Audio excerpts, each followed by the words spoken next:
Good morning. Welcome to Community Voice. I'm your host, Keith Parris. I want to thank everybody for joining us this morning. Good morning, Debo. Good morning, Carvey.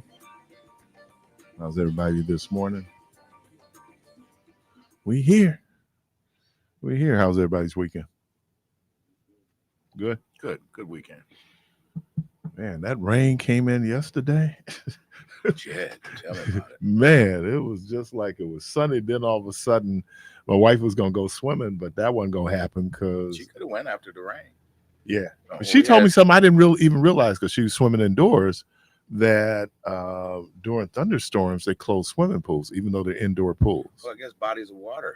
Yeah, conductor of Yeah, electricity. yeah. So yeah, that came in. So again, phone lines open 414-444-5250, 414-444-5250. What did I do this weekend? Oh, we had a nice little get together. I saw Keon this weekend. I thought you were going to say you seen somebody. I did. I saw Keon. But my goddaughter was having a birthday party, and so we were at Texas Roadhouse. I guess people kill for those rolls. The rolls are supposed to be so good at Texas Roadhouse. I'm not a bread eater, except on a sandwich. But I wouldn't have bread. I took my mom some catfish, and my mom said, "Give me a piece of light bread." Yeah, well, that goes back to fish and bread has always been kind of a staple. And then the other part is that I know a cousin of mine choked on a buffalo bone. Oh, man. So the bread is supposed to be able to help That's pass when my that. mom used to always have bread. Mhm. My mom did something though. I didn't like it. I mean, I loved the taste of buffalo fish, right? Mm-hmm. But my mom would have syrup and bread, and that's how she would eat her buffalo. With the buffalo? Yeah, she didn't Now, put hot I do that sauce with on my it. salmon croquettes. Do you? Yeah, She didn't. yeah. She didn't put any Little hot mustard sauce on it. with some syrup. Okay. I'm not a syrup fan, and it goes back to my poverty days. Syrup sandwiches. Yeah. Those real poor days. I didn't know it went on pancakes. It always went on bread. Why you putting that syrup on the pancakes, man? I don't go on there. That goes on bread. Wow, Keith. You really should stop, man. I mean, there's no way it was that bad. You didn't know it went on pancakes. Well, you immediately went to syrup sandwich. I know about it, so it was pretty but universal. I knew it went on pancakes. I still knew it went on pancakes. You didn't even know. The reason why I didn't know it went on pancakes is it was so rare that we ever had pancakes. So I didn't know. I knew what you were heading to. Wow. Oh, did you have the box pancakes? I know what my mama did to make pancakes. It was rare that my mama made pancakes. No. Now that I think about it, it was really rare that we had pancakes. We had eggs, and my mom would do French toast, which I hate. Yeah, well, that's white bread with the egg. With the I hate French toast, man. And the worst sandwich ever made of all time. The worst sandwich ever is called the Monte Cristo. You know what a Monte Cristo is? No, tell me. Monte Cristo is where you take corned beef, Swiss cheese, you put it in rye bread, you put the rye bread in batter, and then you cook the sandwich. You make a corned beef sandwich, basically is what you did. Right. And you put it in batter. What kind of batter? Some kind of batter. All I know was it was the worst sandwich I ever had in my whole life because I hate French toast. What does that have to do with corned beef? Have to do with French toast? It doesn't, but you make it the same way you make French toast. You put it in a batter, and then either you deep fry it or you fry it. I've never even really popular in New Jersey. Really? Because that's where I had it. Really popular in New Jersey. Like, dude, I will never eat this sandwich again, and never did. Monte Cristo. A Monte Cristo. Wow. Yep. Hey, big surprise. What's that? LeBron James decided to stay with the Lakers. Who else wanted? Who else going to put some money out for him? Well, first of all, you're right. Nobody can afford him at this point. Everybody signed up. So, you know what I mean? I signed up. They pretty much hit because the Bucks just signed their trade, right? So, but no, I thought that was a shock to me that I wonder why he's staying with the Lakers. Well, because his son might He be could- there. You think? Yeah, And they held him that's a out the possibility. summer league game last night. Said that he had inflammation in his knee. Bronny. Bronny. Yeah, so he didn't play last night. I hear some guy from my neighborhood got 32 on him or something like that the other night. Is that right? Yeah. I didn't even know. I know summer league started. Yeah, And, he's got signed with the Kings or something like that. Okay. He's grew up in the 30th and Locust Street area. Okay. And I heard he give Bronny a. Okay. Now, yeah, you hate to use the term nepotism. There we go. Yeah, but if he was Keith Parris coming out of USC, averaging 4.6 a game, He would not. I would not even be drafted. I we wouldn't wouldn't be talking about you. I wouldn't be invited to the combines. So yeah, Not what you know, but who you know. yeah, who your daddy is makes a difference, y'all. Absolutely. It really makes a difference. 414-444-5250, 414-444-5250. Man, it was this Biden thing is really concerning me. And I wanna be circumspect in how his interview with Stephanopoulos didn't steady the ship. I don't think it did. I really don't think it did. I think it's fascinating though to see how people are. The age issue for Trump doesn't resonate within his support the same way, because many of the people who support him are older, right? And there's this whole question now about diminishing capacity. As we get older, our capacity diminishes, physically, mentally. It's just a process of aging. And so now I think that this is a question now of, could he still be president? The answer is yes, because the alternative is worse, right? I mean, in terms of talking about diminished capacity. But it's not an issue right now for Donald Trump. It is an issue for Joe Biden, and it is an issue for the Democratic Party. It's not an issue within his base, but his diminished capacity was even when he was the last president. When he was president, it was obvious that there was nuts. But the unfortunate piece of it, if you're a Democrat, is that the focus now is so much on Biden. That we'll have the RNC here next week. But that all was kind of set up. Trump had been saying it for a long time, and he had been touting that. And of course, Biden didn't help himself any with his showing in the debate. Oh my God! So that just kind of gave credence to what Trump had been saying all the time. Mm-hmm. And it hit me on the way in this morning. There's also a divide in the Democratic Party, where there are younger people, and we're not just seeing it on a national level; we're seeing it on a local level. And I think that there's a bit more homogeny with the Republicans, homogeny meaning they look alike, similar people, than you have with this very diverse group called the Democratic Party, right? And so, caller, welcome to the program. Good morning. Good morning. I'm the first caller, so I'm just going to have good luck all week. Or you might not. So I saw this black cat just the other day over looking at me. I'm like, dude, don't walk in front of me. I'm not superstitious. Oh, okay, then I just wanted to drop something in your spirit. Okay. Something pertaining to LeBron and his son. Uh-huh. That was announced on television last week that he was going to play with his son, and that's probably was always a desire of his. Now let's go back to sandwiches now. In the early 60s, late 50s, we was poor. We was so not poor. You were Not poor. poor. Not poor. no, we were poor. We was poor. P.O. He couldn't even afford the other O. Couldn't even afford the O.R.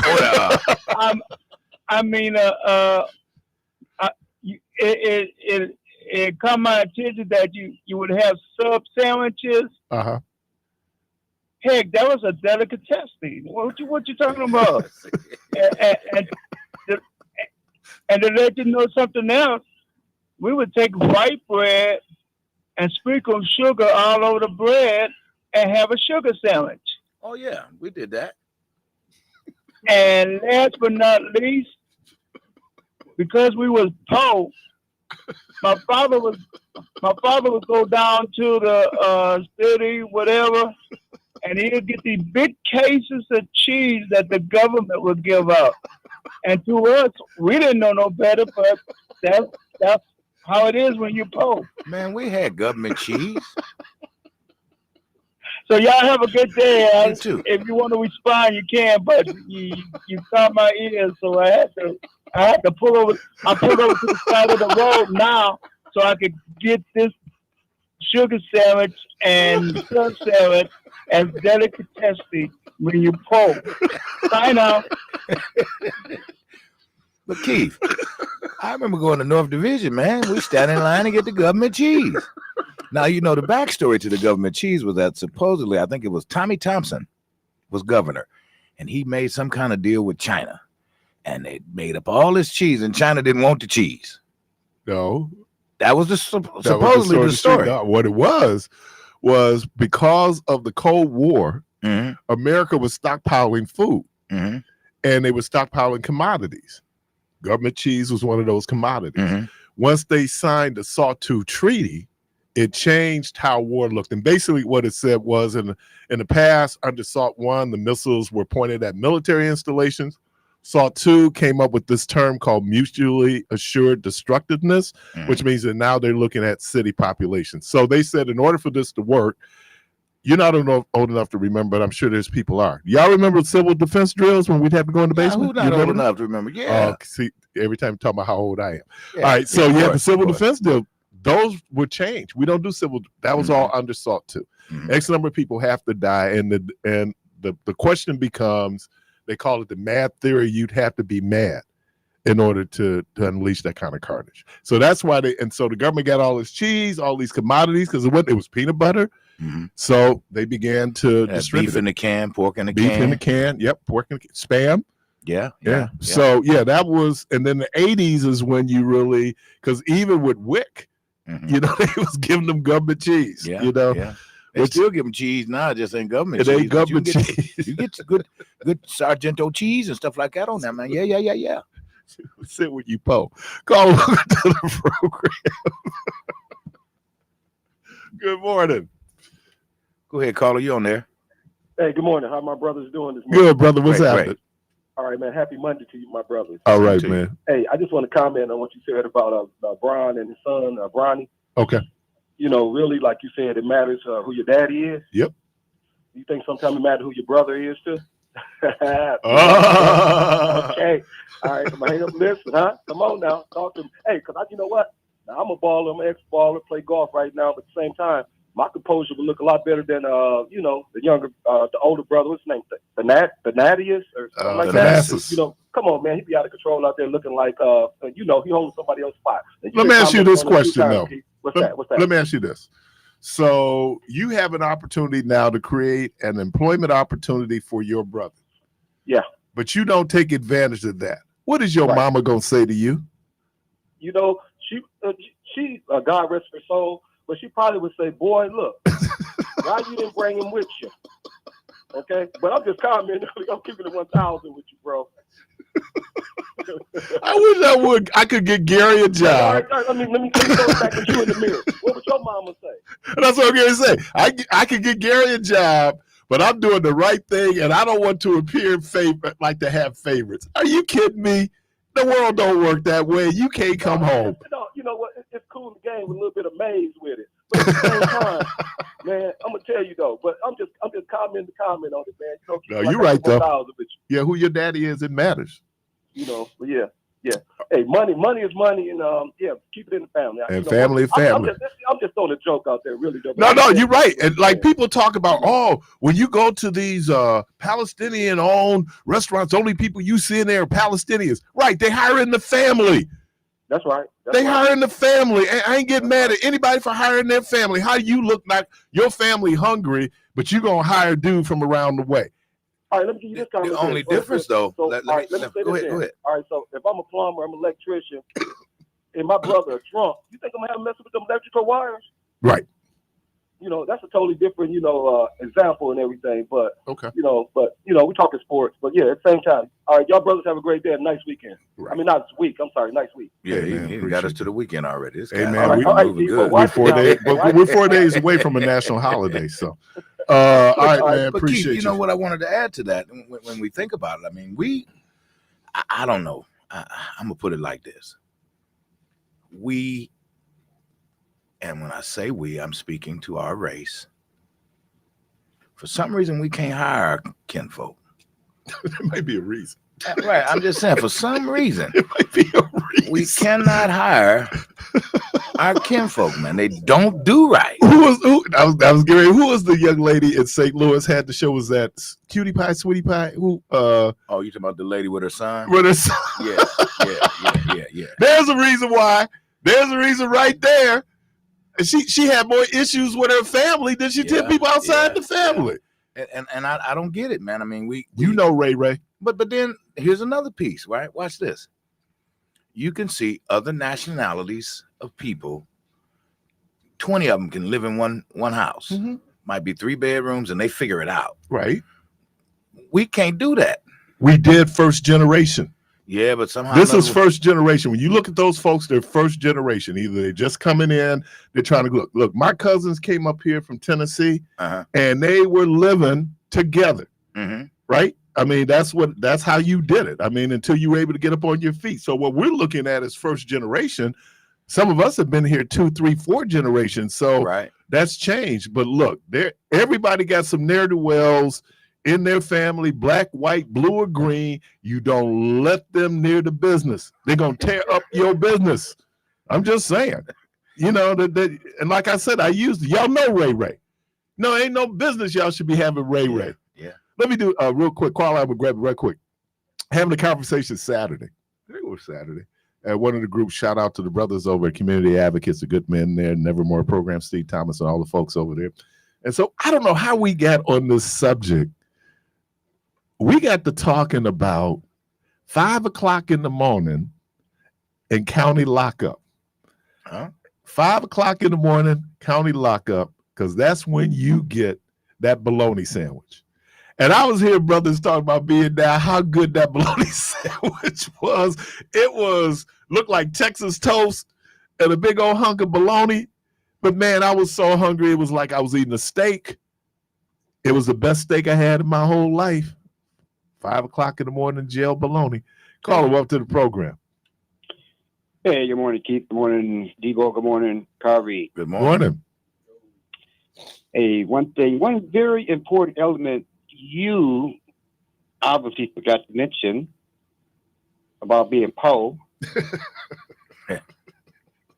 about going to the government to get those food essentials, and that was powdered milk. Yeah. Oh, yeah, that was terrible. Horrible. Try making that up to go to school. And I was just watching a commercial now. A feed came up. I get these recipes, right? And they were using carnation milk. Yeah. And I'm going to tell you, there is a milk that I hate to this day. PET, pet milk. I knew you were going there. My mother, I wish I would take some homogenized milk out the carton and put it on some cereal. Okay, I was so serious. So you're going to use the pet milk. I had to use the pet milk. Yeah, y'all was poor. We was poor, man. I mean, we didn't use pet milk unless it wasn't no other milk. Sometimes the other milk was in there, but it wasn't for putting on cereal. What was it for? Cooking? Cooking or drinking.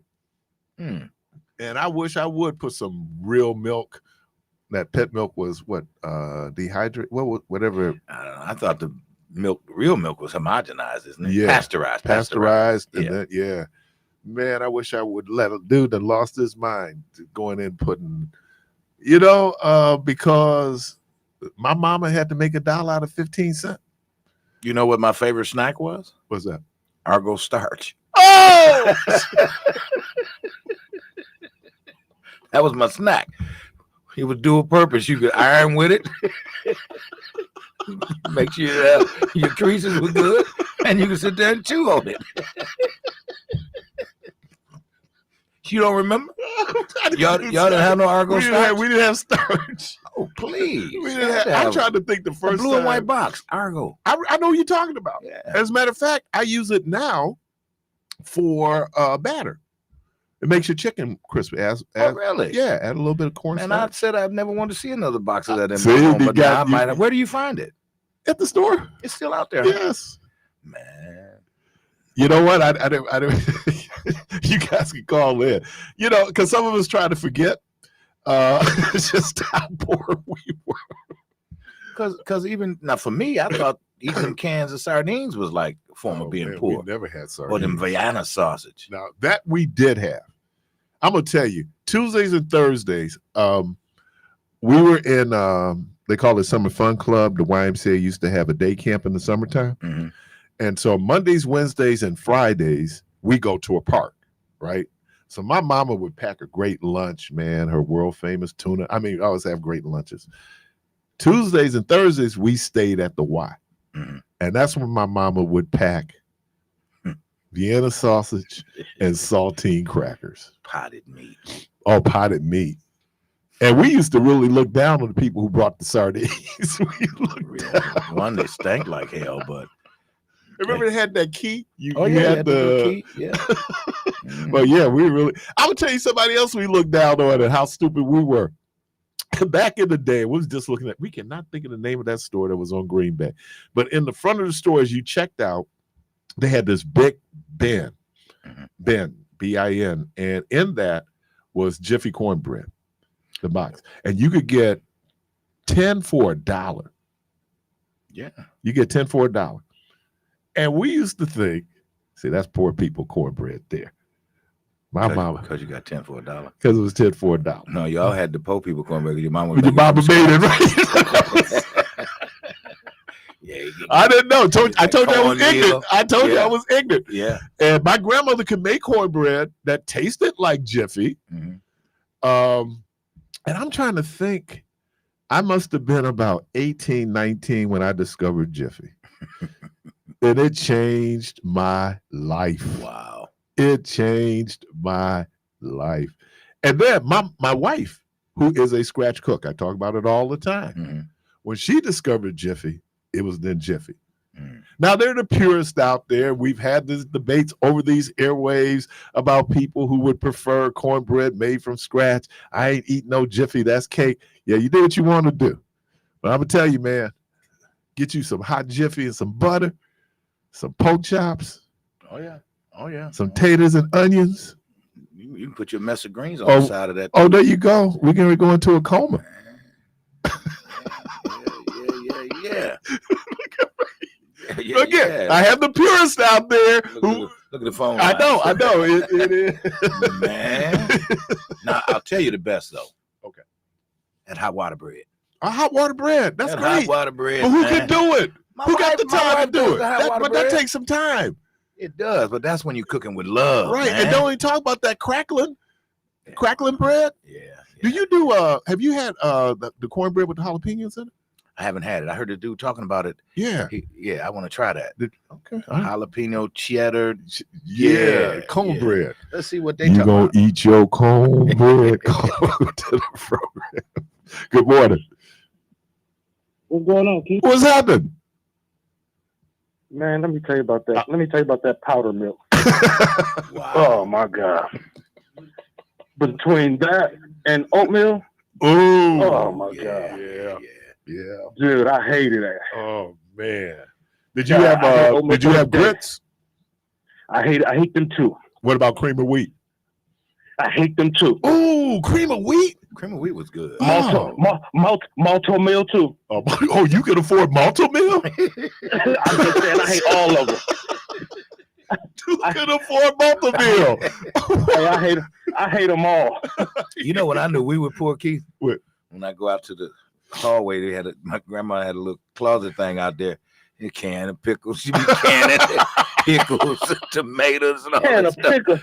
She do all her own canning. Do her own cannon. You know what it was? You know what I put? You know when you was poor? You had to go on the side of the house and get you some of that rhubarb. Ooh. Oh, that was a joy, But man. you put I a little enjoyed salt the on that. rhubarb, man. Yeah, you can do that. You had to put sugar. Y'all think You back had in to the put day, sugar on. man, Was it was that a fruit poison? tree in every neighborhood. Yeah. You can, but now Rhubarb, guess what? cherry You tree, can't pear even. tree. You can't even find no rhubarb probably. Oh, yeah, you can. Oh, It's yeah, still my growing. mom got some in her yard right now, Still growing. and I'm not giving you her address. Because you still eating it. You had malto meal? But I hate all of them. I don't like the Wow. texture. I don't Okay, like the so texture let me see if you were poor, if he was poor. Okay. Okay. So I had 2 O's or 1 O. Yeah, you have 2 O's Okay. and 1 O. All right. High C Hawaiian punch. What did y'all have? We had Kool-Aid. I forgot about it. Yeah, that's right. That's right. We had Flavor Aid. Matter of fact, We had Kool-Aid. Yeah, High on the hog, man. Weilers? Weilers, yeah, Kool-Aid. That's rich folk stuff. Think about it. You gotta use a lot of sugar. You gotta lose a lot of sugar. You poured the sugar before you had Man, the You Kool-Aid. sure did. That was the formula. The sugar, the sugar, the Kool-Aid, the ice, the water. I'm gonna tell you something. I saw this. No, lady. wait, Debo. You had to use 2 packs, and you got in trouble if you used 3. Oh, Oh, 2 yeah. packs was 2 Oh, packs yeah. was 2 pack. 2 pack. But I saw this lady on Facebook make the Kool-Aid, right? Right. I'd never thought of this in my life. She used hot water. Wow. Hot water. Yeah, the reason being because it dissolved the sugar. Oh, okay. No, you always had the sugar in the bottom of the thing. Right. 'Cause you just stirring, trying to get it. You know why? Because people weren't paying attention. There's this thing called solubility, what the Well- fluid is able to absorb, Mhm. right? And I found that out paying attention one time in high school. But yeah, that's what happens. One time. Now, my sister used to make Kool-Aid, and we used to call it diabetes. Mhm. Because my Oh, sister's measurement was, I said, what? Excuse me, you keep pouring the Half a sugar, and when bag? your arm gets tired, you stop pouring. She made some Golly, Kool-Aid man. one time, man. You thought you can fill it up in here? Yeah. And the jawbone. All up she made your jawbone squeak. right. Your teeth Like you just had started dimples. rotting. It was just like, dude, you put a lot of sugar in there, man. Hey, they thought you had dimples. Yeah. That dude got dimples. No, he had some of that Kool-Aid. Some of that Kool-Aid. He And got we them do baby point out for historical accuracy, we did a little research on this, and actually, you always say he drank the Kool-Aid. I'm sure the Kool-Aid people are not very happy with that, Right. but Jim Jones did not have Kool-Aid. They had I watched that Weilers. series the other day. I watched that series last week. Did you? Oh, Jim Jones. He killed 900-something people. Half Yeah, he people did. poison themselves. Him and the U.S. government, but that's a whole different other thing. I watched it, man. That's brutal. Yep. All right, Nucky. All right, man. Appreciate you. Okay, now that we got poverty out the way, No, man. 414-444-5250, 414-444-5250. I'd love to see where you folks are. How are you feeling right now about President Biden? Should he continue in the race? Should he consider some other things? So phone lines are open. Again, 414-444-5250.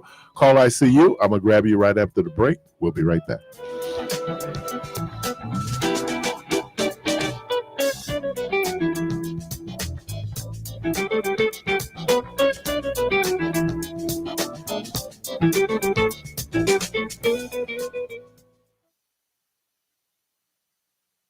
Why'd the kid jump off the boat?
caller right before I get to you.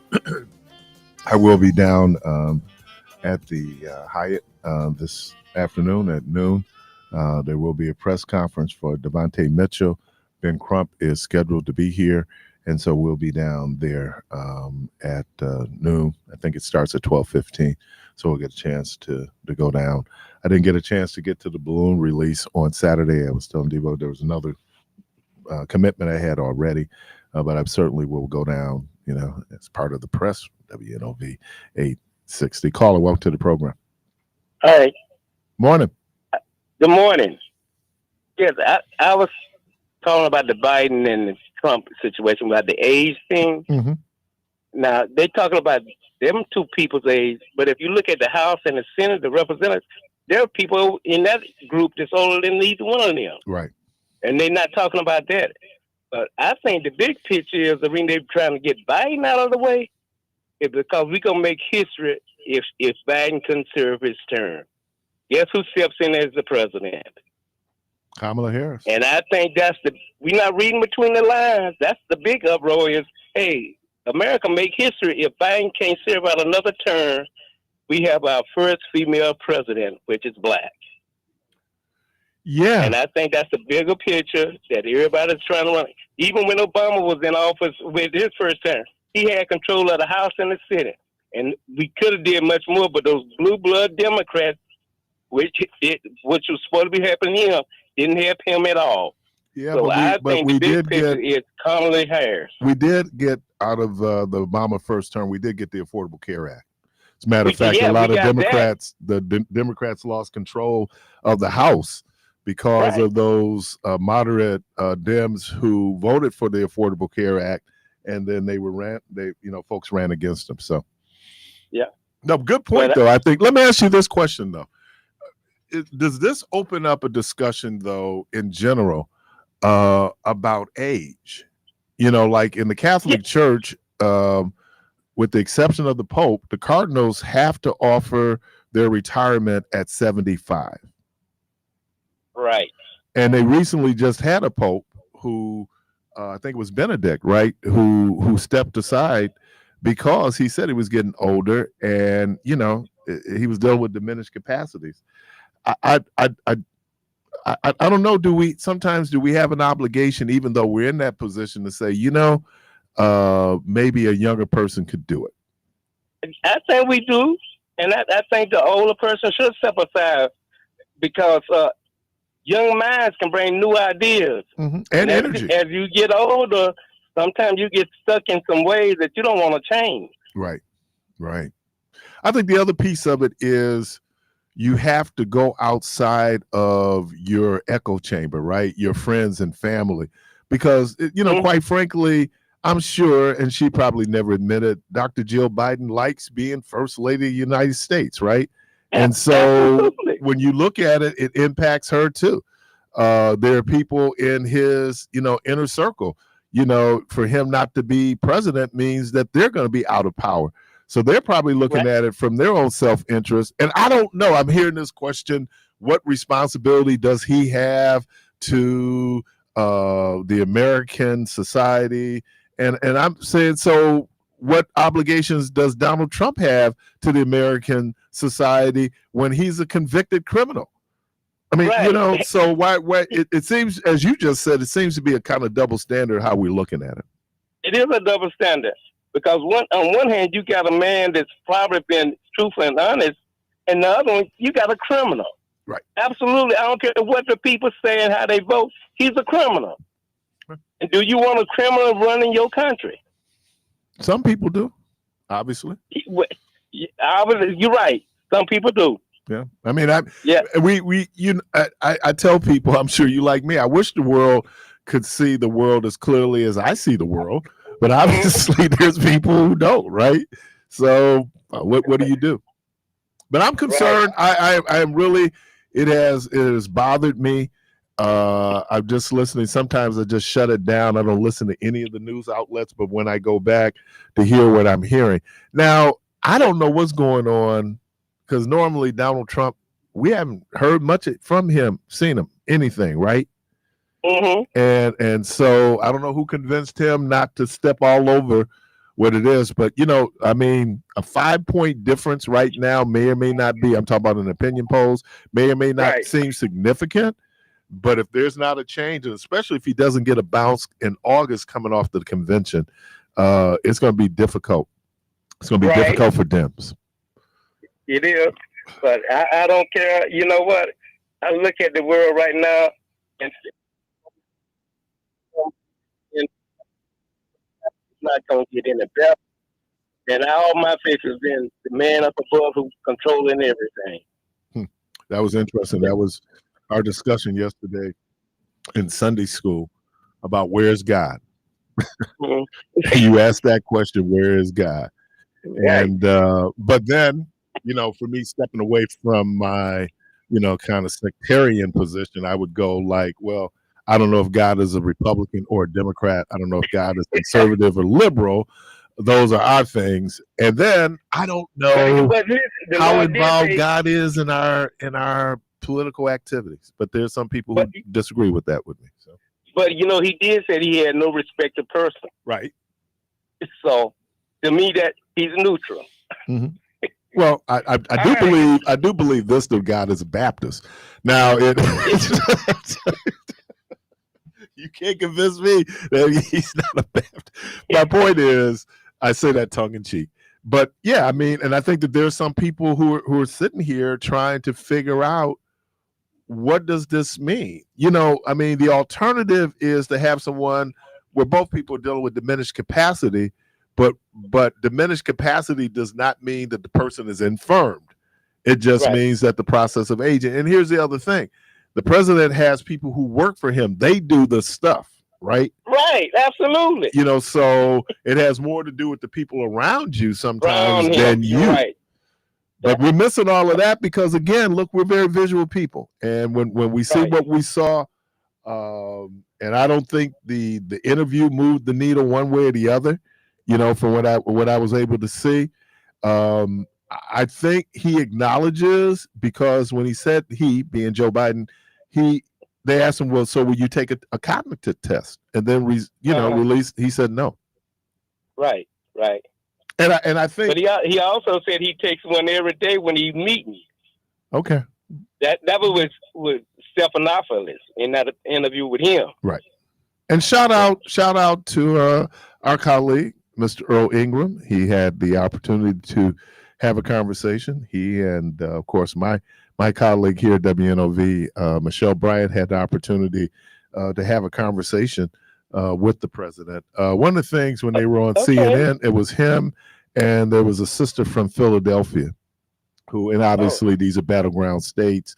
And so it made sense. And certainly what Joe Biden is trying to do is hold on to the black support, right?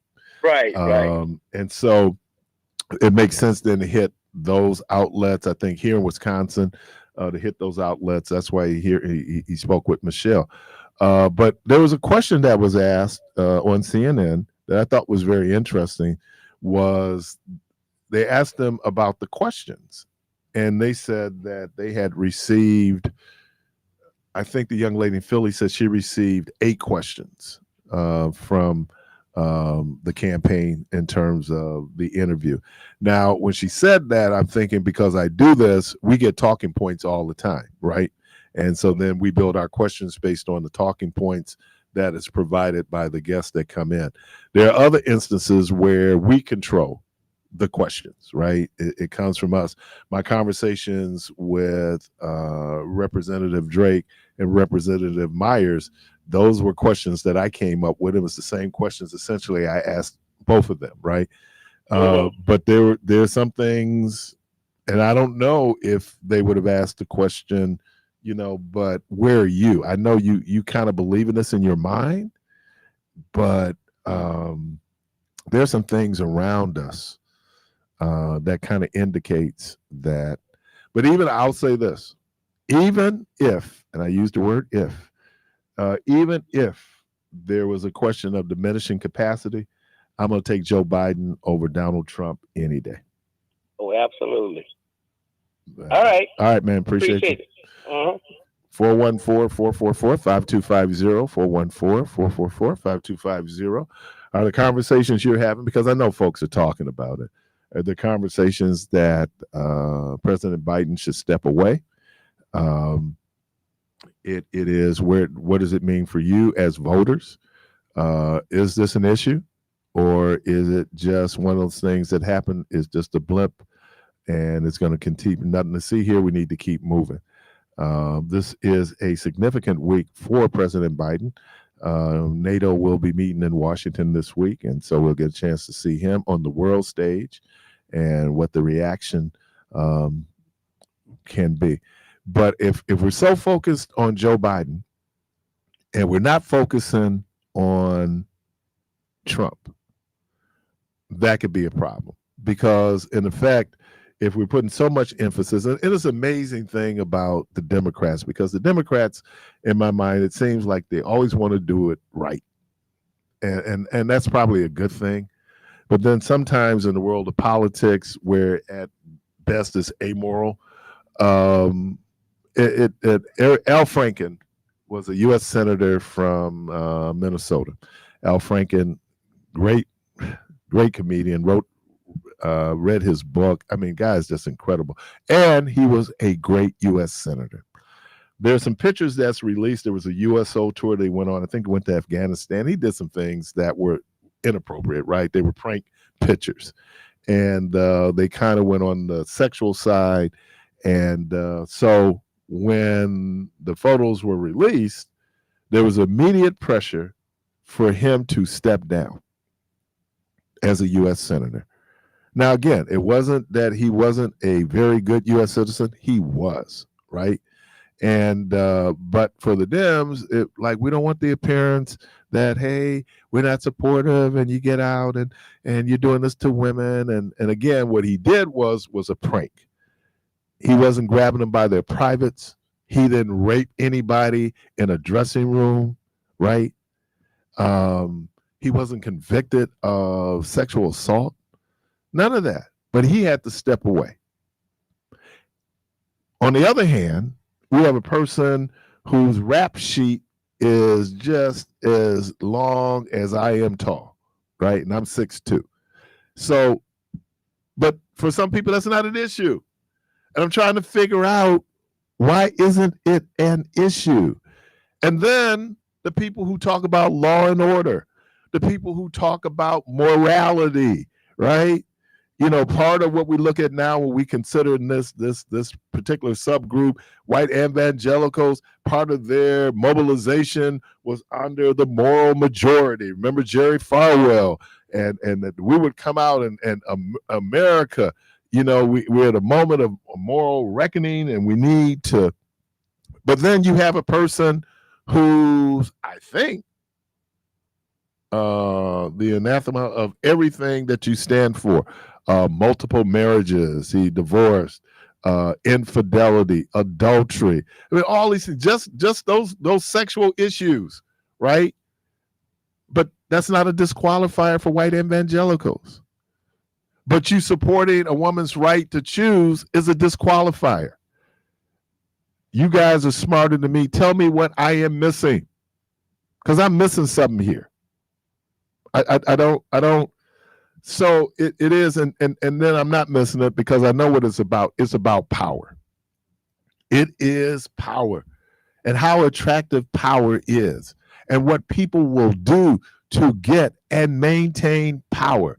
And yes, they will sell their souls, right? They will sell their souls to get power. And then the unfortunate thing is, it is not like they want power for anything other than themselves. They hardly are, and people know me, know that there's two books that I just value in my life, the Bible and Plato's Republic. These are not enlightened despots. These are not enlightened leaders. And you know what? The world really could change. We act as if, oh, we'll get through it. Oh, we lived through this. We lived through worse. We can get through it. This fatalistic kind of attitude that we have. And then we have the other folks who just, we're going to put it in the hands of the Lord. Just as dangerous. just as dangerous. We have to vote. Again, I do not know, and maybe somebody can tell me if it is the case, how involved God is in electoral politics. I only think that involvement might be the individual believer who might be following what it is that the Lord is leading you to do. But yeah, and again, I don't want to be the alarmist. I don't want to say, oh man, the sky is falling. But as you know, Craig would always ask me, he said, Keith, is the creek rising? And I'm thinking, yeah.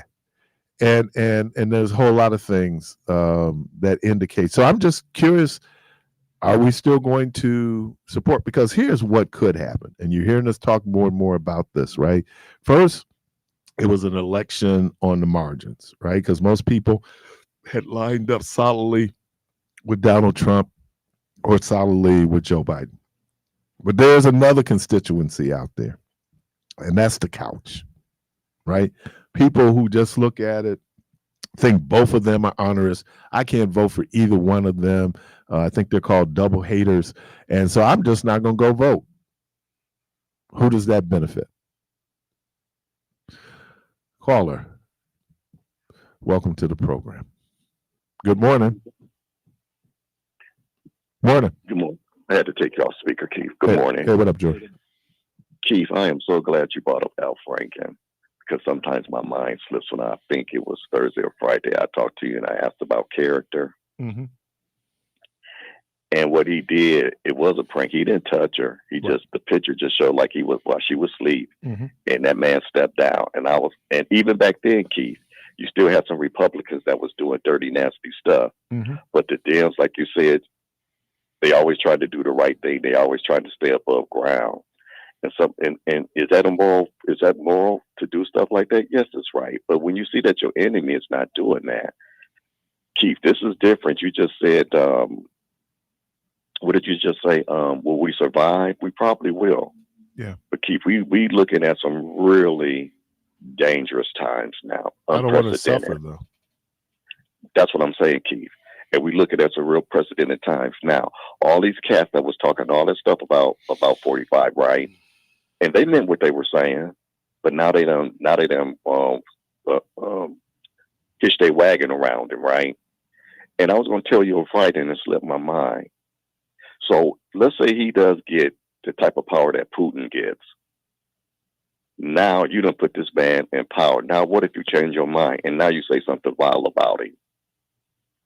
Does he now have the power to kill you now? Based on what the Supreme Court has said, yes. Does he now have the power to poison you? Because now you actually see what he's done, and now you don't have to change your heart, but now you speak up against him. Now he can come and get you.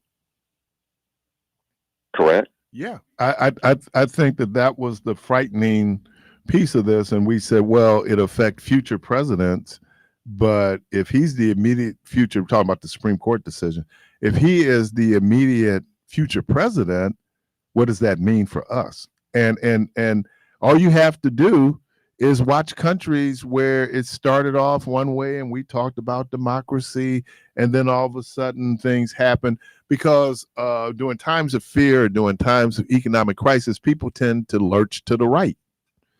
And so what I mean to the right is that they're against immigrants and against minorities, and so yeah, I hear you, man. It I don't know if we can set it out though. I don't know if that's a viable option. I've had some guys I associated with, but I've never been in a gang, Keith. Right. Nino Brown and Money G was what?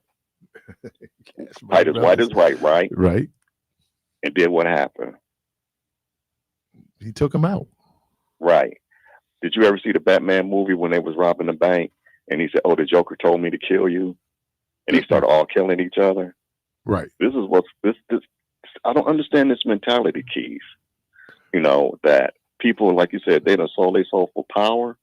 Power corrupts, and now we may have to live with that. Like you said, we are going backwards. And absolute power corrupts absolutely. Yeah, and so what you just said, Keith. Well, I'm gonna stay at home. I'm not gonna vote for either one. People better very seriously think about it, because once it's happened, you may not be able to turn that clock back. Right. And like you said, Keith, I don't want to suffer. We suffered enough as it is. Well, I think the other thing is, so I'm not worried about you. You know, I mean, I know. I mean, you're politically involved, and many of the people that call our station are politically involved. But there are other people out there who are not so much, right? And they're looking for a reason not to participate. And I mean, it could, because people are thinking, we thought in 2016 there was no way Donald Trump could win, right? I mean, people went to bed that night thinking, okay, we'll have our first female president. And then what we discovered was he did in fact win. And then when we did the postmortem, in terms of participation, we found out that a lot of people stayed at home and didn't vote.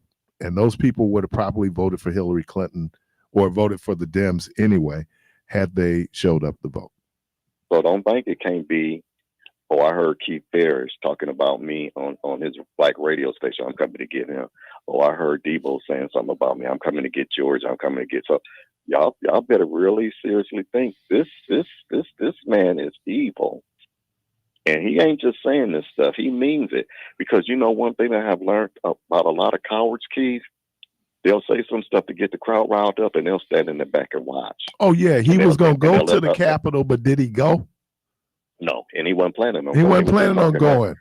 Now, once it was all done, and probably if they would have let him, once the damage was done, he would have walked up in there then.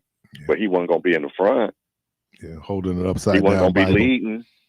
He wasn't going to be. And Michelle said he didn't do that. I believe he did that on purpose, Keith. I truly believe in my heart that was done on purpose. Oh, he looked at it. Yeah. When you watch him, he looked at it. I think he did it on purpose. Something wrong. Like you said, Michelle said, I don't know. We living in this upside down country, but I'm telling y'all, if y'all don't get out here and vote, we in some trouble that we probably ain't never experienced in the United States before. Well, as far as black people, we don't suffer, the Jews or suffer. It's going to be a lot worse. All right. Appreciate you, man. Yeah. Caller, welcome to the program. Good morning. Good morning. Good morning. How are you? How you doing, Keith? I'm doing well. I hope you had a wonderful Sunday. I did. Hi, Debo. Hello. Good morning. Almost got beat up in Sunday school, but other than that, it was good Sunday. Oh, that's good. That saying in the Bible, a rich man can't even get to the eye of a needle. Mm-hmm. I have been trying to keep my faith, and I did before with God in 2020. I said, God, you have this. I know you do. I've been praying, and I said, you have the power. The thing is that, is there enough people listening to you and saying, no man is above you, not the law, you. And the thing that's bothering me on ground is that there is more of us than the MAGA or whatever. The point is, are they gonna say, this man really is crazy. He is gonna take this country down, and your children's education, the climate that is obviously at 120 degrees, 15, whatever. My son is out in Vegas. My sister and them are out in Sacramento, 115, 120 degrees, Texas, etc. If they don't at least look and see and say, I have to vote. This, I'm in my 60s. Mm-hmm. This is for our grandchildren, our children. to live, and for them to live. The X's and the Generation X, Generation Z, whatever the generation is, y'all have to live. Do it because you must live. The generations must live. The gun shooting in the schools, on the streets. I'm so tired of hearing people not unnecessarily dying on the streets of, I'm gonna start with our city. So much, Keith. So much. It breaks my heart. I've been there. Both my sons got shot, but they survived. Debo. 4 times. Yep. And let me do this. I'm gonna have to switch up because I do have some guests who are in the studio. But I appreciate you. God bless you. God bless you too. And God bless you too, people. God bless you as well. Thank you. Okay. All Bye. right. You're listening to Community Voice. We're going to take a quick break. We'll get a break. Get our guests. No, we ain't doing no break. Okay. Just keep talking. Okay. I'll just keep talking. No Then. doggone She could have break, kept man. talking. Well, yeah. Well, she's still on here. No, No, she gone. She gone. So you want to take a break? Yeah. I don't like the way you talk to me, man. Don't talk to me. Talk to Mike Policy. You know. You're listening to Community Voice. Take a quick break. We'll be right back.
to Community Voice, and we're joined in the studio by Miss Frida Webb. How Good are morning. You at the NAACP? Yes, What's your I'm the position there? NAACP. I'm the chairman of Labor and Industry, Climate and Equity. And recently, well, in the past 3 years, there was a climate and equity group by the city and the county task force to basically look at climate change and the impact it was having on Milwaukee. It's having a global impact. We are lucky in Milwaukee, we haven't had some of the extreme heat that others have had, but around the world and in the U.S., Texas right now going through some major climate, in California. But I just heard that this is the second hottest year on record since January in Milwaukee. That's what I understand as well. Right. So it has impact. I think sometimes we benefit from that The big lake. pond of water there in terms of Yes. getting the weather. But I think this weekend is supposed to be in the 90s. I agree. I understand. So when we talk about that, and you know, it seems that for sometimes for descendants of enslaved African people, I don't think we always understand this whole discussion. We hear things like global warming, yet we'll have extreme cold, right? I think climate change is more captures what's going on. Yes, climate change, they have extremes. Those who have been cold have been warm, and those who have been warm have been cold in the extreme degrees. And like you said, this year is the warmest year on record in Milwaukee. Yeah. And in the world, I think it's been the warmest in the last 2,000 years. A lot of that has to do primarily with plastics. How we dispose of our waste, and we need Yes. to pay more attention to how we dispose of our waste. So the city and the county created a task force about 3 years ago. And the Climate and Equity Task Force was to provide vision and a foundation for Milwaukee. The plan is to help accelerate needed action in Milwaukee and inform development of new activities with racial inclusion, because there are jobs to come. The jobs will pay basically $40,000 or more. And so there's a commitment to be racially inclusive and equitable. So when you're talking about that, we're talking about the green economy. The green economy, yes. Those jobs that will come from weatherization, heating and cooling, solar panel installation, as well as new houses that are built that are basically affordable and incorporate these techniques that are basically energy efficient. What about us in terms of you hear this term now, carbon footprints? So this is something that we can do more on an individual level. Obviously, you're talking more on this more macro level, what we can do, but what individuals can do in order to reduce and I say this, a lot of it to reduce our waste and to reduce the impact that we're having on the planet. Correct. One of the things we have to do inclusively is public transportation. Everybody has a car or wants a car or needs a car. And to the extent that there is a lack of public transportation that is accommodates where people need to go, they don't use it. And to basically create more bike lanes, so people basically use alternative to cars. Okay. And the fewer cars emit emission. And emissions basically have gases and etc. And these gases are not healthy in the quantity we have them at this point. So what we want to do is provide more options that basically say, these are things. Public transportation is a way to reduce gas house emissions and create options for people. Bike riding is a way, bike lane safety, lack of speeding. Nobody wants to be on a bike with speeders and etc. So making people aware of how we dispose of our waste. And we came up with 10 big ideas, so to speak, that to focus on and basically bring people's attention to, as well as change people's habits, as well as change not only to make public policy around these things that basically assist climate change. What are some of those 10 big ideas? Well, the first one was the green jobs. Basically, there are going to be jobs created. One is the lead pipes being removed. Those wages basically are jobs that pay $40,000 a year, and to make people aware and to prepare them for it. So one is the job opportunity. Other one is healthy homes. Make homes more efficient via heating or cooling. Weatherization. Make people aware that there are weatherization programs out here that they can get to basically assist that will help them reduce their heating bills, reduce their cooling bills, and things of that nature, so that they can be comfortable in their homes, because this weather will drive you inside or drive you somewhere that's cool or comfortable or warm when it's cold. The other thing is to build new homes that basically incorporate these conditions, okay, these requirements. Basically, make solar panels are one thing. You see that Habitat for Humanity is now incorporating solar panels with some of the newer homes, a number of the newer homes they're building. That will help people reduce their energy costs. That will help us save on energy emissions and gas emissions in the environment. The other thing is to expand this to commercial buildings as well. Commercial buildings use a fair amount of energy and water. So basically, building codes will change and basically be requiring owners of the commercial buildings to make these improvements. And hopefully there will be resources that will help and encourage them to do so. The other thing is what we say, people-centered transportation. You aware that there was a new bus line created about a year or so ago that goes from downtown to the medical complex into Brookfield. That was an encouragement for more people to basically use public transportation as opposed to their own cars, because there was something that was accommodating to them that basically would say, you can save on you can save gas, okay? You don't have to drive, okay? And it's convenient, and it will take you to wherever you need to go out and on the southwest side. So that was an opportunity, and it's ongoing. When it first started, it was free for about 6 months or a year, and now that people had an opportunity to check it out. Now, on that particular bus line, I've seen those buses. They're hybrids or are they electric? I think they're hybrid, right? I think they're hybrid, but don't quote me. But the whole thing is, when the governmental facilities are replacing equipment to do hybrids and electrical as opposed to gas, because this is a way to help reduce the gas emissions and have a healthy environment. Well, and part is that's driving a lot of this. There are two commercials I watched. One is that now supposedly soft drink beverages are coming up with more efficient plastic. That's like clean coal. It's an oxymoron.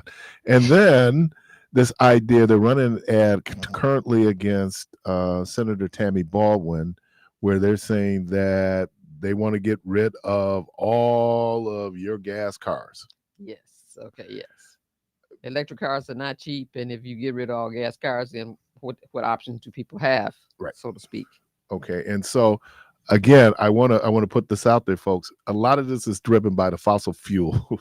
Yes, it's industry. written by those people who are making money off of fossil fuels, right? Those things that have contributed to climate change, and so there has to be some encouragement or penalties that they cannot continue this way, because they're costing the larger society significantly based upon health and other resources.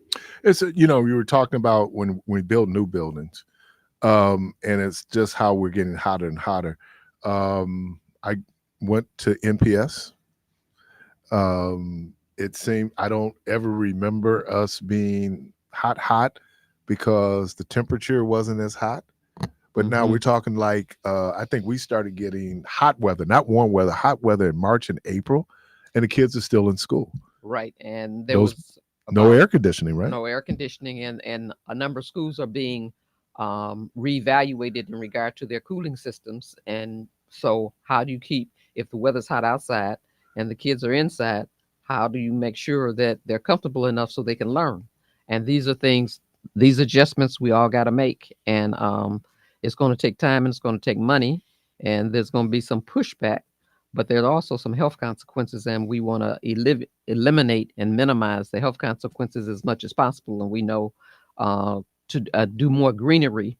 In particular, they're looking at basically digging up some playgrounds and putting greenery down as opposed to leaving that concrete, right, because greenery generates a healthier atmosphere and air. And that concrete is generating heat. Yep. I know that feeling. I used to be a playground director in the summer, and it generates a lot of heat. Now, when you talk about this piece, though, when we're saying, because as I was sitting here thinking, I knew we could be looking at the possibility, if they don't do something about these buildings, our school buildings, kids won't be able to go to school because it's too hot in the school. That that is a possibility, or that's a consequences. Or Right. and as we learn from COVID, this virtual learning, Right. it has its benefits, but it also has its consequences. And young people need socialization and interaction with others. So we need to look at what does it take to basically revamp and rebuild, which schools are basically in the best position to basically accommodate the changes, and then where do we go from here making those changes so that our children can take advantage of the buildings and be educated within school systems in the buildings and socialize with one another. And I caught you in the middle of the list, but you just, when I would hear something, it just elicit a certain question. So continue to those 10 bold things we can do Okay. in Milwaukee. One was the people-centered transportation, to have public transportation that accommodates every corner of the city and the county. So the jobs that are out there have public transportation that can take people to them, and it is accessible and affordable. And the other thing we mentioned was electric cars, basically government agencies in particular and businesses being encouraged to basically replace any any vehicles they're replacing with electric vehicles. And the other one is things of that nature and more green spaces. Green spaces in particular, like more healing spaces. We have some healing spaces. We have some public pocket parks. Okay. And so to the extent we use our vacant land to basically create green spaces, it's a win-win for all. And hopefully it will be a mental as well as a physical desirable environment that's created.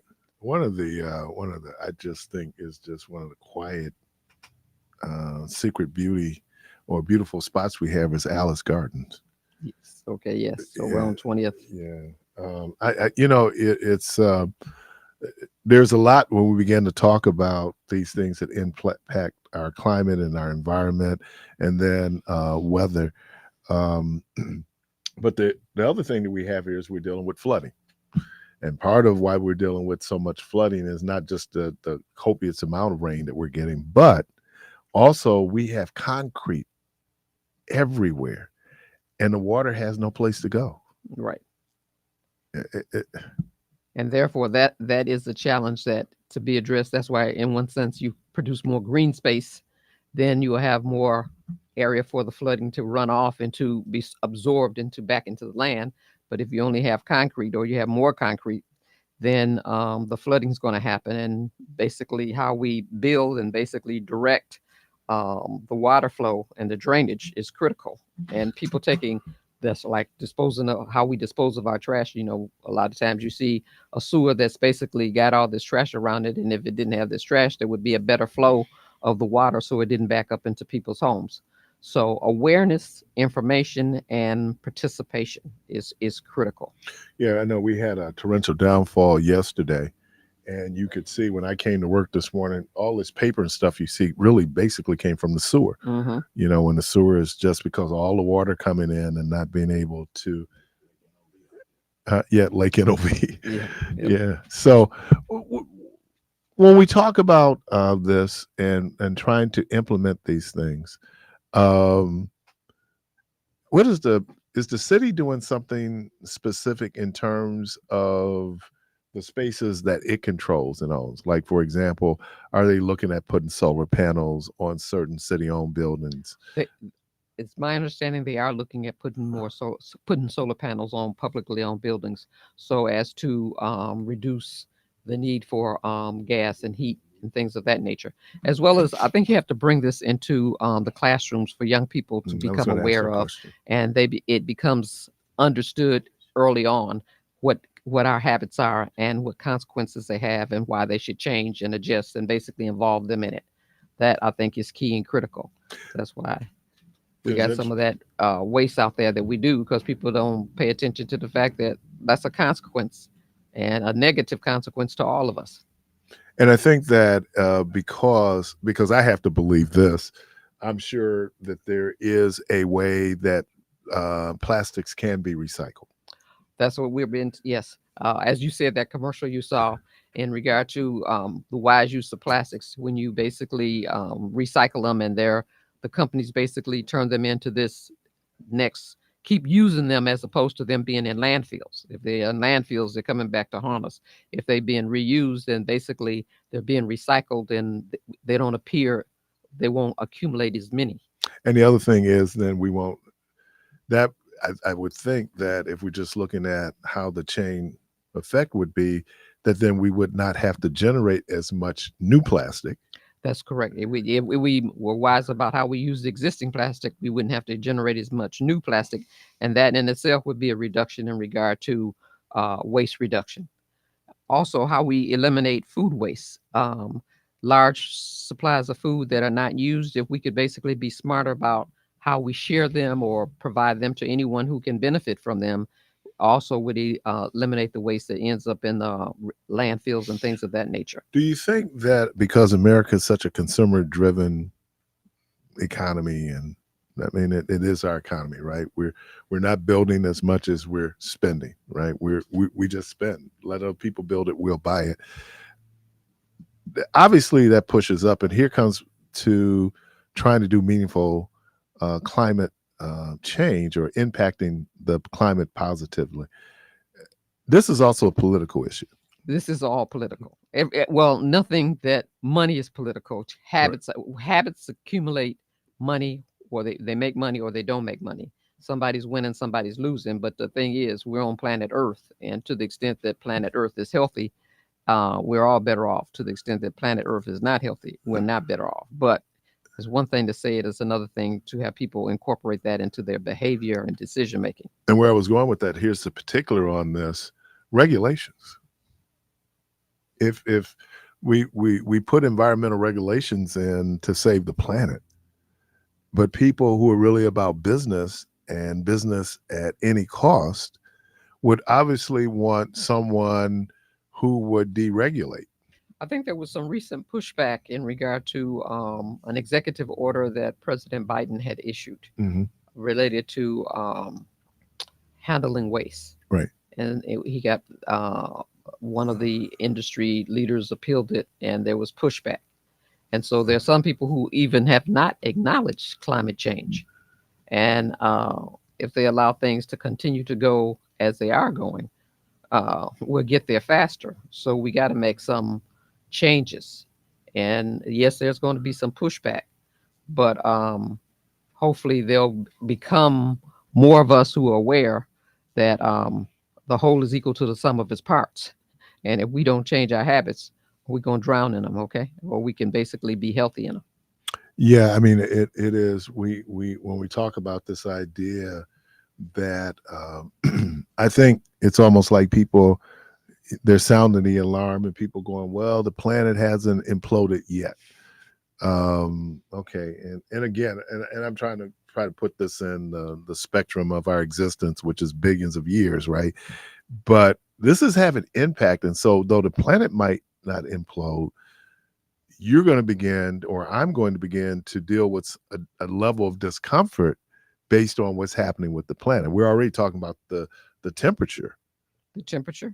Yeah. And we're talking about the impact of lead on children, Right. children that have been exposed to lead, and school buildings that are not basically adequately prepared to basically accommodate the weather changes, in particular the warm weather changes that happen, and what that means for those children and families and community. And so while we are thinking that in electric cars, I mean, they're not cheap, they're quite expensive, but the fact that if more of us take on public transportation, we won't have to all buy a car or own a car.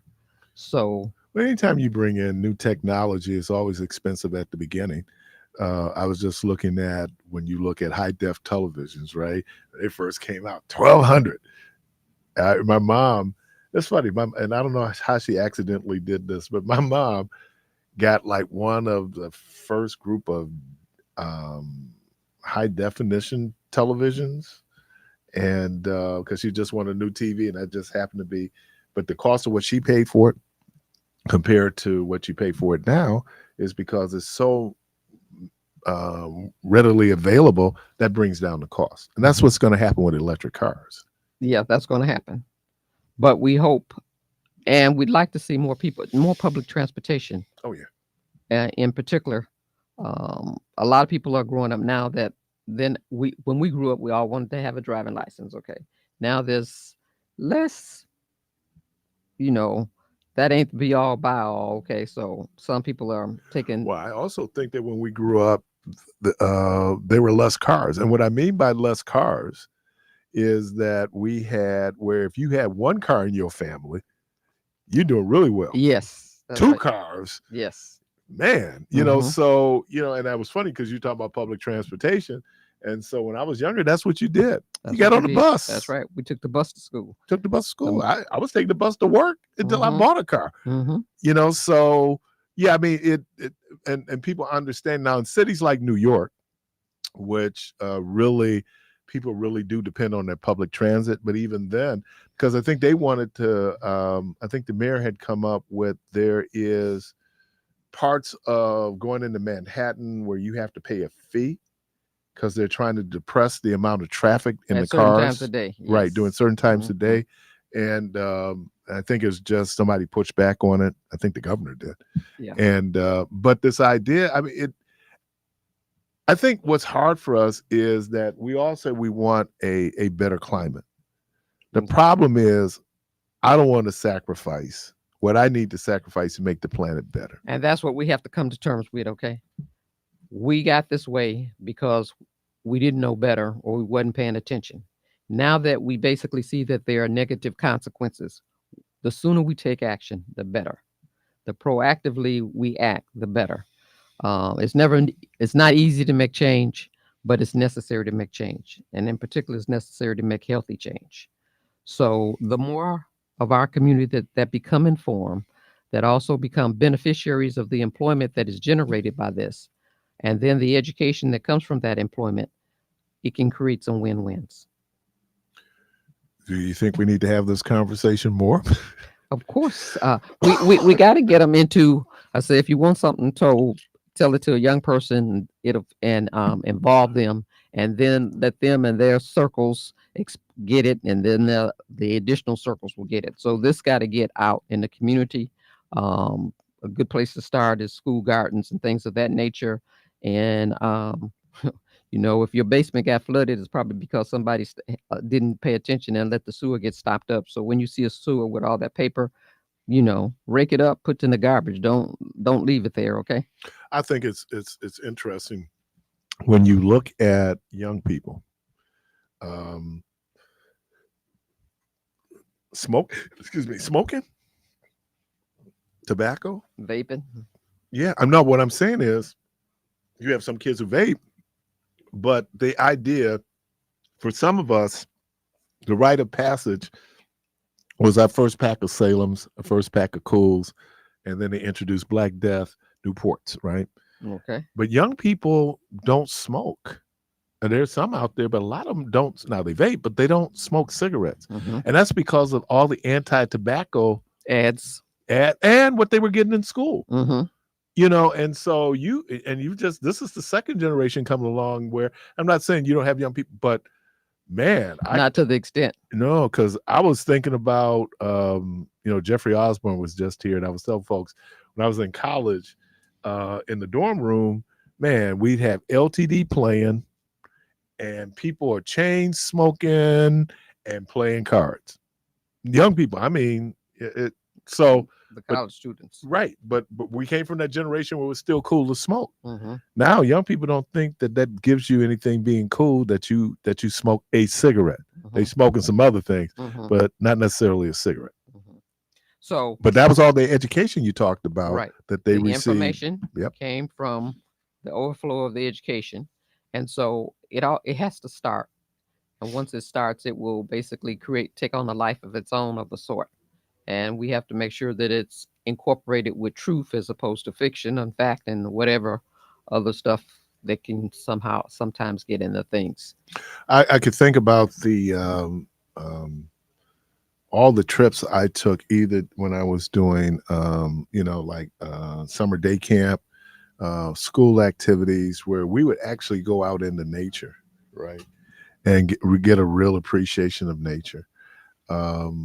And I even saw when I worked at summer camp, And we had kids who came in who had never been in the country because they didn't go down south. Yep. You know, Mhm. I went down south. Mhm. A whole lot of fresh air and wide open green spaces in the south.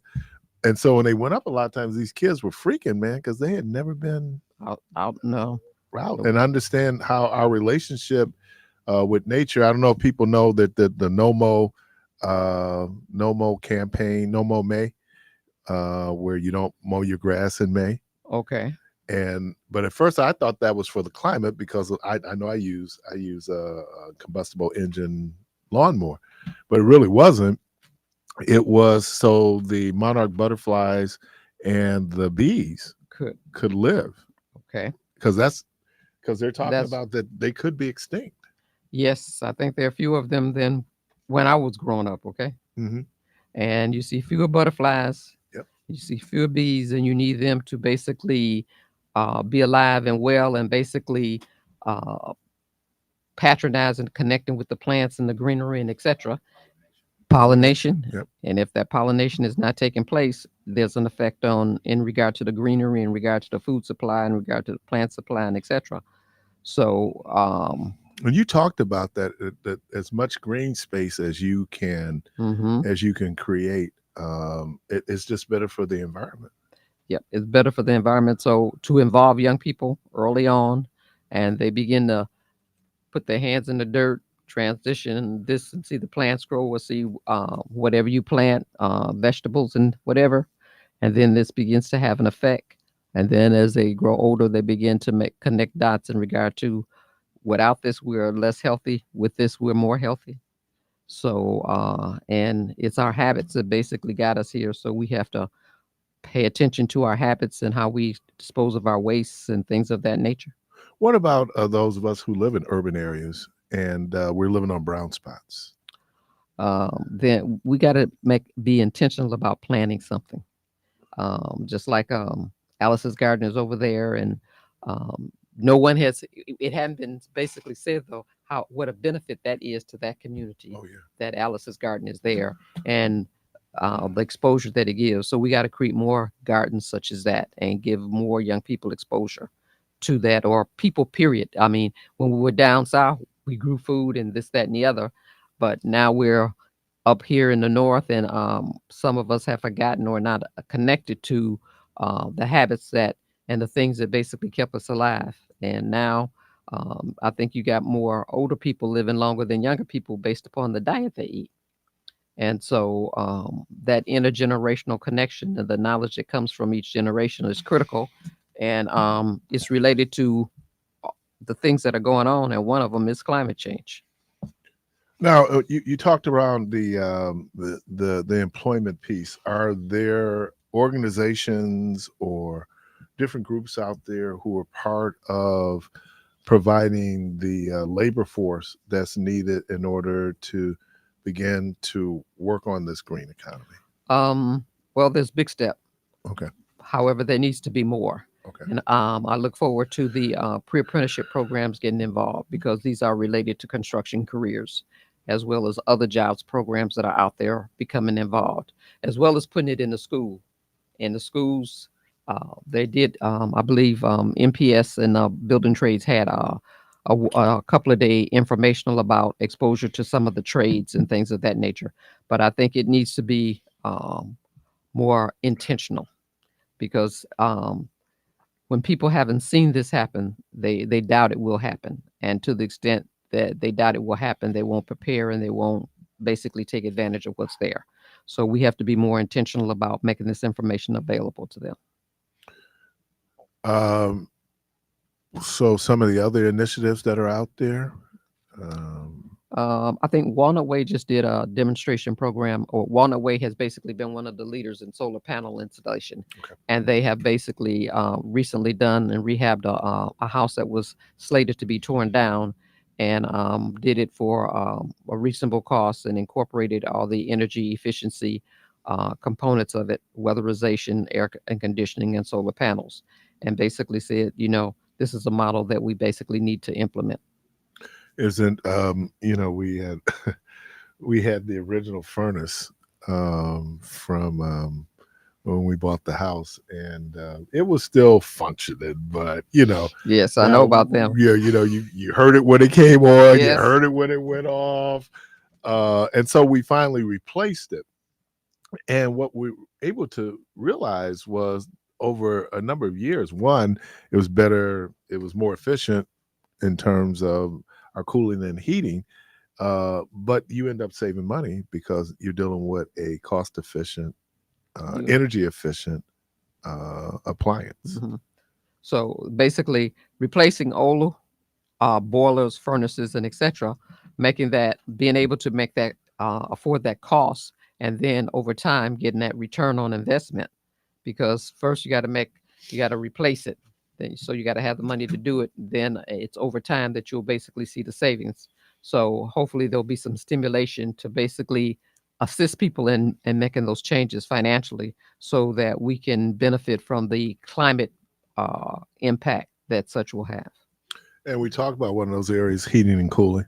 Yes. And being able to create jobs, because either on new construction sites or people going in, just changing updating, right? And the just the need for that kind of work, but the fact that work exists. Yes, the fact that work exists, and hopefully the American Rescue Fund put money in one area. We see it on the streets and etc., all the construction going on, but we need to see more of it in the housing updates and repairs as well. So hopefully, as people learn more about the benefit of climate change, the importance of climate change, those type of changes will be coming forth, and resources will be appropriated there. So those changes can be made, as well as the diversity of the workforce to do that work.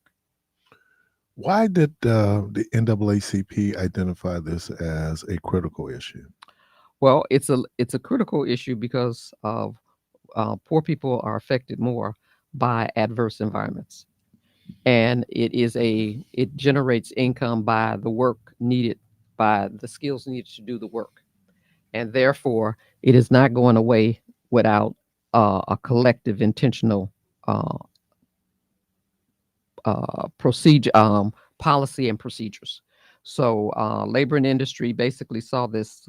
Labor and industry was involved already with promoting construction careers and seeing more diversity within the careers in construction, because it's a carpentry, electrical, plumbing. They all pay family supporting wages. No society can live without it. This is an extension of what needs to be done in regard to the environment that require the similar skills. So let's basically get involved. So if people want to either get more information or get involved in this movement, where can they go? They can basically they can call the NAACP office, but the city of Milwaukee has an office of climate and equity that they can get more information as well. One of the communities that have basically taken a very active role is Sherman Park, in regard to doing some weatherization of large buildings in their area, in particular large churches who are experiencing large heating bills, talking to them about doing weatherization and assisting them with various fundings that are basically out there to basically make the improvements. And so hopefully more people will become aware of that, or we're seeking to make more aware of that, and expand examples of the benefit of it, the opportunity to benefit and see people employed in these jobs. Ms. Frida Webb, always good seeing you. Thank you, sir. And again, NAACP, and again, we're talking about the climate and a climate equity plan, and she's here, and so appreciate you. Thank you. Thank you, and hopefully we'll get this information out, and we'll see the benefit of it on the construction side as well as the employment side. All right, appreciate you. Have a good day. All right, you too. Listen, everybody. Listen up good now. Listen, everybody. Listen up good now. I got a headbang this one. Here we go. So you want a headbang? I got a headbang here. Okay, here we go. Pump it.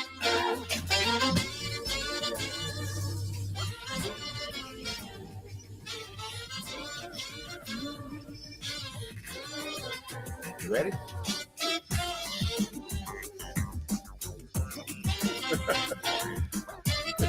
Rock and roll, dude. All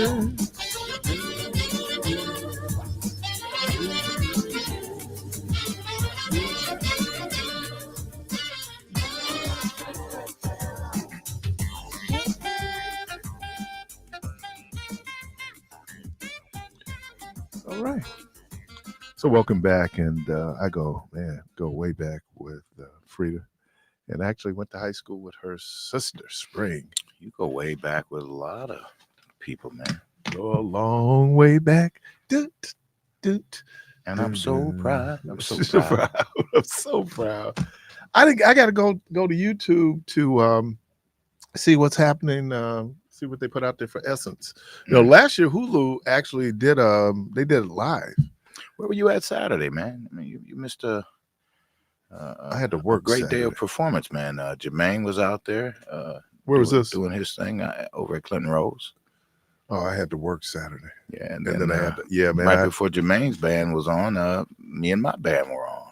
Really? Yeah. So, what time? We started at 4, I think it was. And yeah, I was at that birthday. I think they started at like 5:15, something like that. Actually, it was Christopher Project. Well, I know, but I mean, if you in the house, yeah, I know. Yeah, I know. Yeah. Jermaine's actual band. Was my guy So playing with real. you, man? Tyrone So O'Kelly. Oh, he'll be there Saturday. Because last year, did he play with you last year down there, right? Man, That's so serious, right? That's my guy.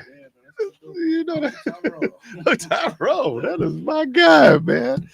Oh man, and his beautiful mother Juanita O'Kelly. Man, we was a kid. Well, we're going Tyrone, man. Yo, When is your band gonna be playing, Keith? Man, we're working on some things, man. I got some problems with these dudes, man. You know, they don't want to rehearse. They don't want to rehearse. They don't want to show up. I got a no drug policy. They violating that. You know, I mean, it's just. He's speaking about every band. And that's funny because I was thinking about you the other day because Crystal came across my mind. And you was explaining this to me, right? Crystal Johnson, yeah, singing Crystal. But anyway, wow, you dudes.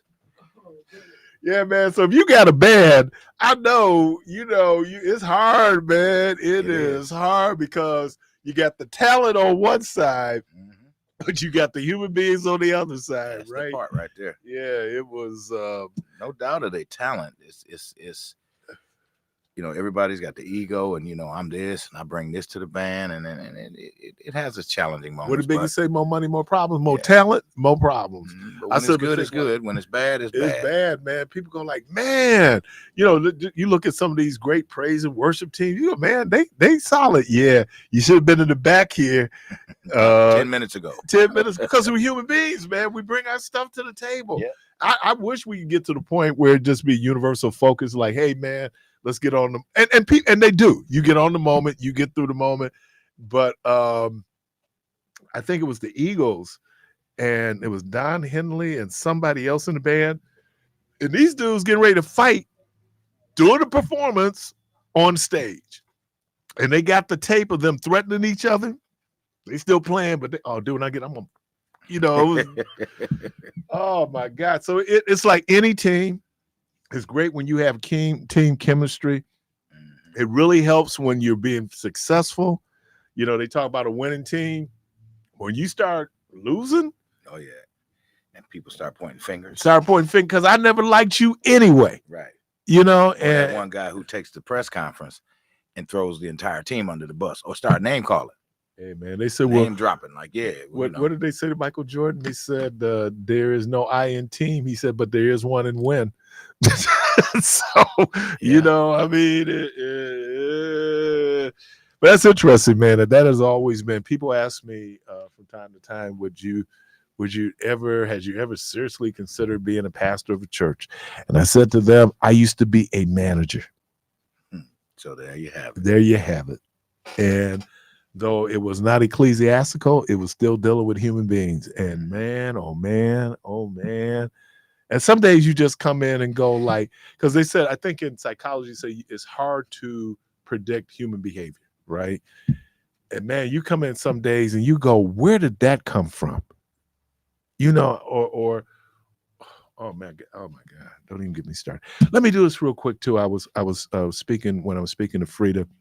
Again, her sister Spring and I were classmates, and one of our classmates transitioned. I think Saturday.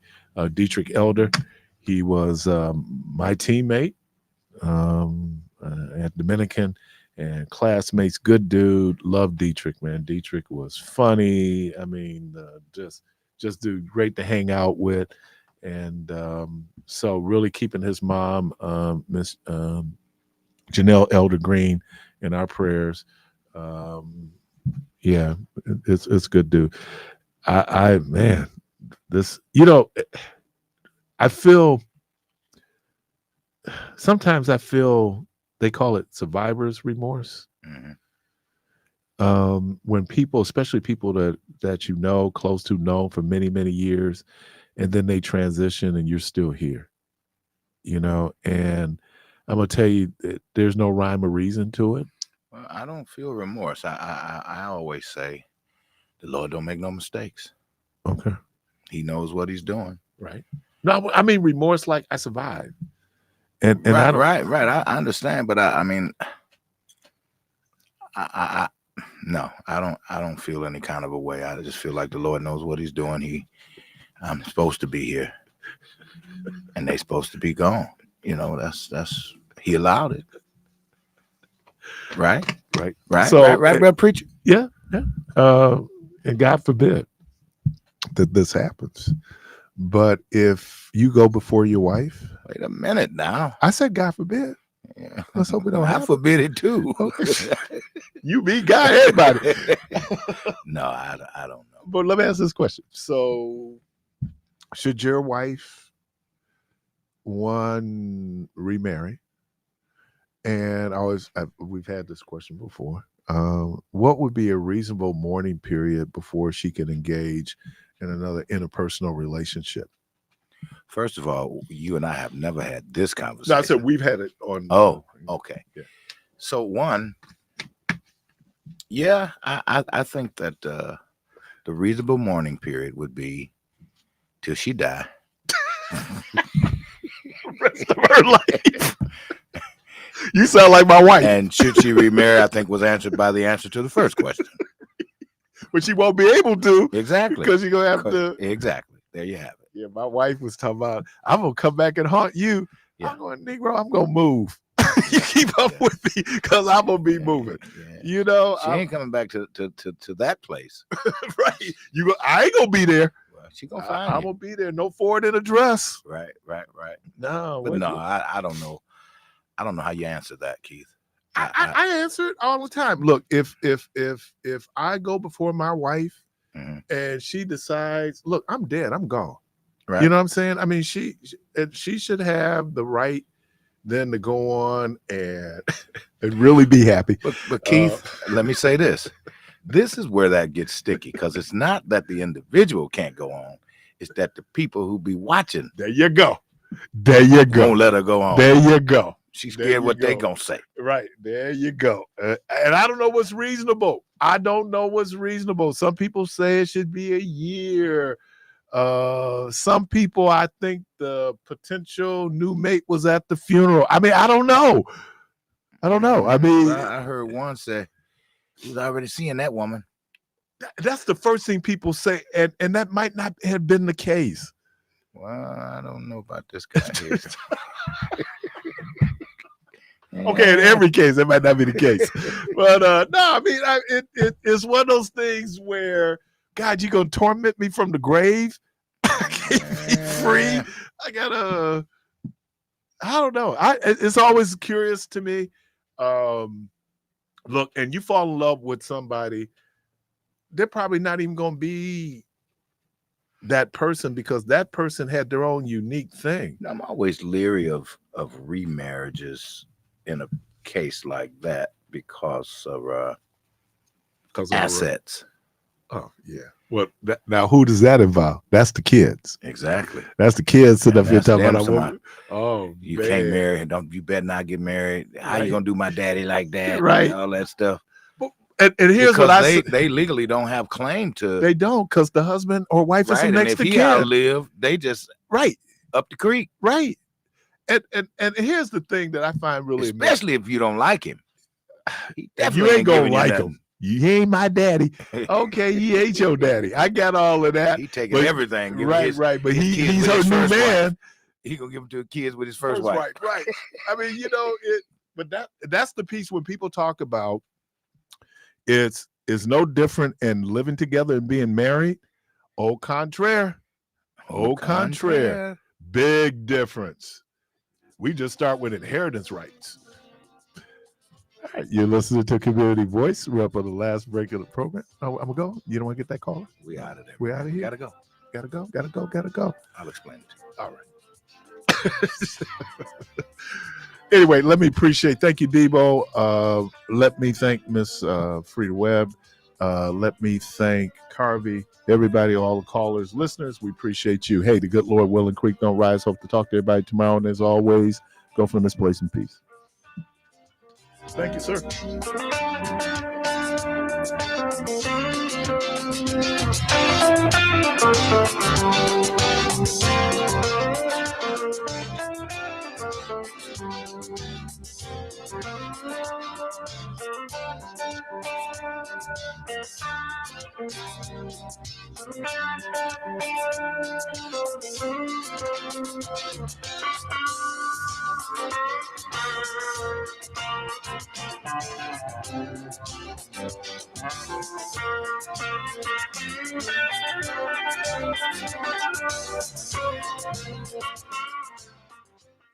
Hello, Milwaukee. I'm Clarence P. Nicholas, president of the Milwaukee branch NAACP. Please join me the second Monday of every month at 10 a.m. on the Community Voice, hosted by Keith Parris. I will discuss what's been happening as well as the upcoming celebration of the 100th anniversary of the Milwaukee branch NAACP in October.